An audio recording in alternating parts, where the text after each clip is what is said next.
bombs aside, the NATO war on Yugoslavia was also a war of words and numbers. I think there's no doubt that our political leaders lied to us. President Clinton, Prime Minister Tony Blair were all talking about genocide taking place in Kosovo. Even by NATO's own figures, prior to the bombing, they estimated that there were a total of 2,000 casualties in Kosovo, Serbs and Albanians, which isn't, unfortunately, when we're talking figures of people being killed, they're all bad, but 2,000 is a pretty low intensity figure.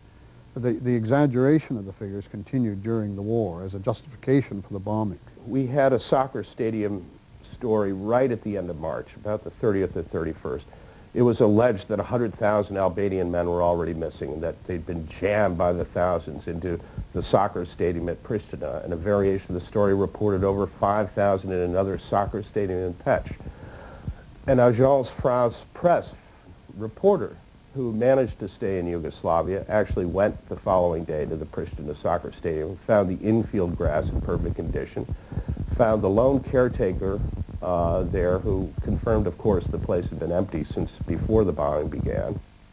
NATO spokespersons announced that Albanian moderate Ibrahim Rugova and 4 other top Albanian officials had been executed by the Serbs. Reliable sources report that, and you'll have to excuse my pronunciation, Firmi Agani, a member of the Kosovo Albanian delegation at Rambui, principal Rugova advisor and peace negotiator over much of the past year, was executed on Sunday. All were still alive, however. Rugova was soon shown on Serbian television in discussions with Serbian President Milosevic.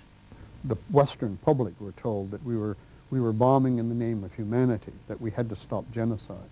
But after the Serb army pulled out of Kosovo and the forensic teams were the first to rush in, there have been very few bodies found.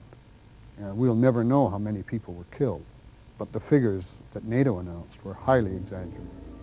Instead of 100,000 dead or missing, after more than a year of digging later, the War Crimes Tribunal found 2,108 bodies, which included combatants and Serbs as well as Kosovar Albanians. Moreover, the total missing, according to the International Committee of the Red Cross, is 3,368, a number which includes all ethnic groups in Kosovo.